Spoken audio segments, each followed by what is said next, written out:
Okay, tonight we're here with Mike Plosky, and Mike works on South Chicago Zines. South Chicago ABC Zine Distro. Right. And our address is P.O. Box 721, Homewood, Illinois 60430. And for the last 10 years we've been sending reading material to enrich the mind and make betterment in the lives of the 2.3 million people incarcerated in America's prisons. That's 25% of the world's prison population is in United States jails, even though we're only 4 to 5% of the world's population.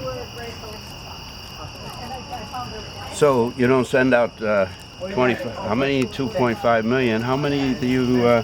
How many of these zines do you send out? And first of all, why don't you start out by telling us a little bit about what it is? What is a zine? A zine is a self-published magazine. It's anti-copyrighted. It's a labor of love, really. You have to collate it, fold it, staple it, and then fold it again. And like I said, we've got over 500 titles, and a lot of it are from authors you would recognize, like Noam Chomsky, Howard Zinn. We even have stuff by local guys like Nick Ignatz, Anthony Racin. And like I said, it's for the self-expansion of the mind, for people to be educated, you know, with time on their hands, and self-discipline also. So how do you have like a subscription list, or do you have identified people that are interested in receiving this, or do you just send it out indiscriminately? How does it get out to people?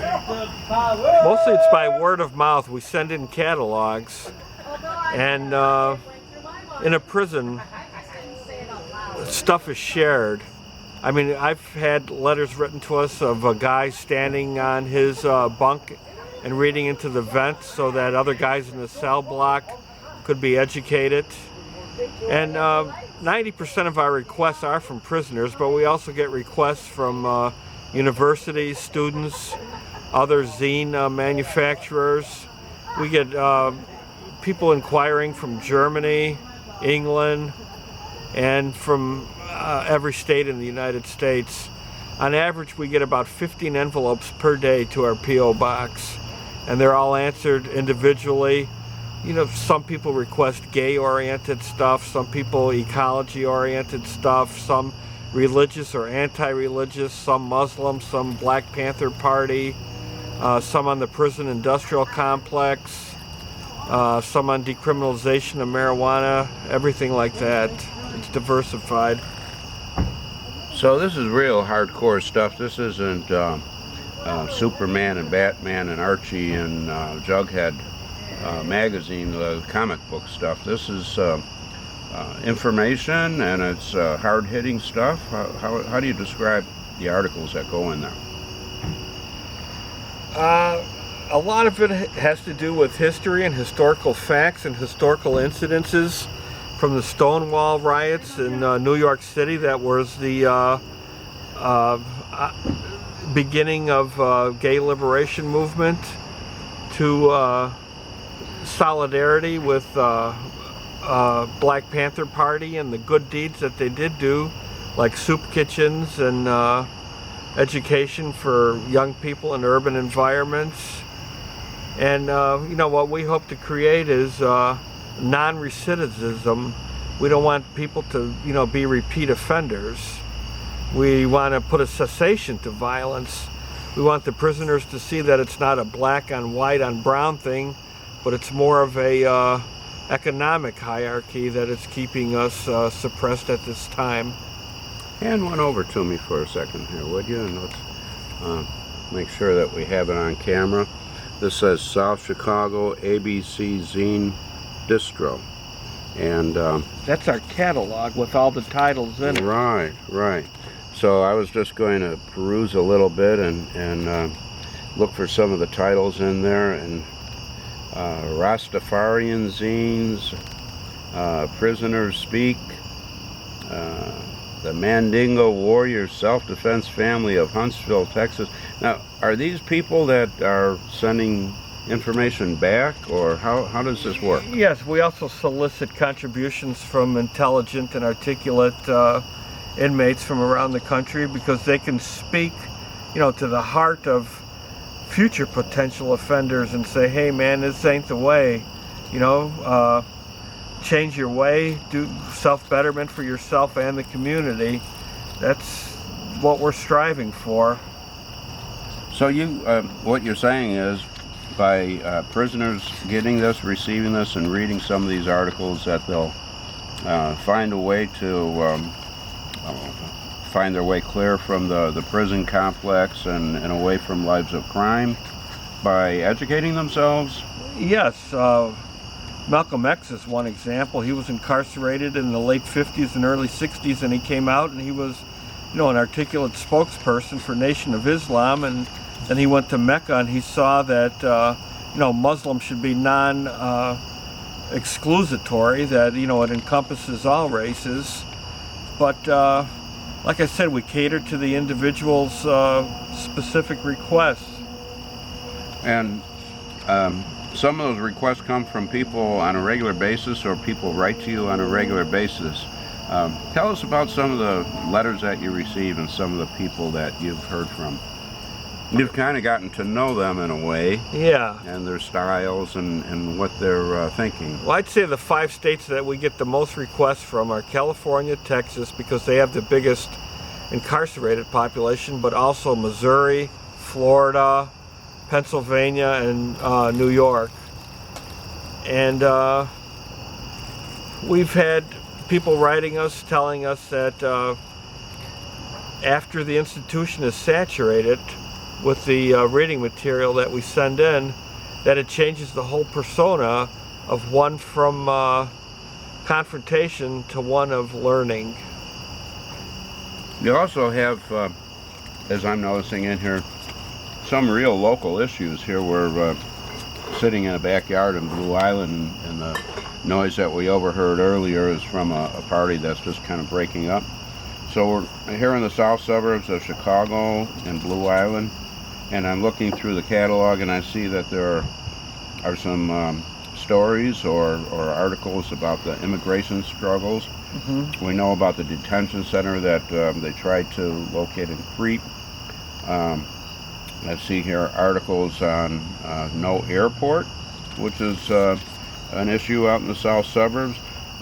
Are these of interest to people in prisons around the country, and why would we be putting these in here? Well, it shows people what grassroots activism can accomplish, and routes and paths to take to see it to its true fruition.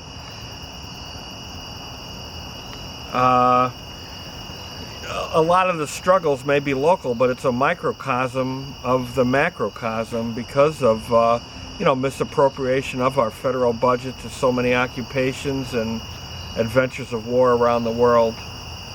So about how many of these go out each month, roughly? We get on average 15 requests per day, so that's 100 a week. So we go through, some of them are just, letters or pen pals, or we get a lot of people requesting release packages like, hey, I'm getting out in 30 days. Do you have information on, potential Social Security or job orientation or cheap rent when we get out? So, we send them stuff along those lines. Mm-hmm. So I'm picturing you have a large staff and secretaries and typists and printers and an office downtown somewhere. It's 2 of us. Okay. Anthony Racing and I, and a lot of it is done in Anthony's yard. Where you were opening envelopes and shared with me some of the most interesting letters, mm-hmm. and some very profound, some poetic, and some very enlightening. So do you have any favorites that you would share with us here while we're doing this video? Well, my favorite are when people say that they start learning circles, they actually share the reading material with 5, 6, 7 guys, and they talk about it. It's like a book club in prison with material that we send in. And you know, it enriches them on a specific level, and it you know, diversifies the input because you get 6 or 7 minds reading it, and it's a discussion. Some of the institutions are trying to censor us, but you know, when they see what we send in, that it's not inflammatory, that it doesn't incite violence, that it incites learning, they embrace and welcome it. I just got a letter today from the Missouri Department of Corrections that said upon further review, we're letting your stuff in. That's truly amazing. Do they ever find any of this to be like subversive?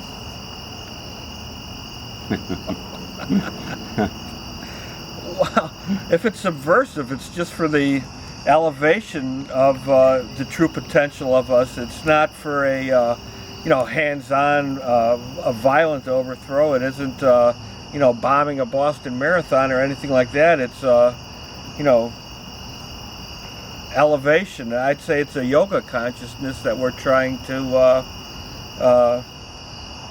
you know, disseminate. Do you know, is there any model for this elsewhere in the country? Have you seen other zines out there that are trying to achieve the same thing and doing the same thing that you're doing? I don't think to this level. There's other ABCs. There's one in Denver and Philadelphia, and Houston, Texas are the other ones. And then there's a big one in Oakland, California. It's called A&K Press, and they have a catalog, but they don't do free stuff to prisoners. They you know, have books and videos and CDs, and it's more for sale. This stuff is all out of our own pockets. That's why we'd appreciate any donations if possible. Even forever stamps, you know, we go through. And again, our address is P.O. Box 721, Homewood, Illinois 60430 is the zip code.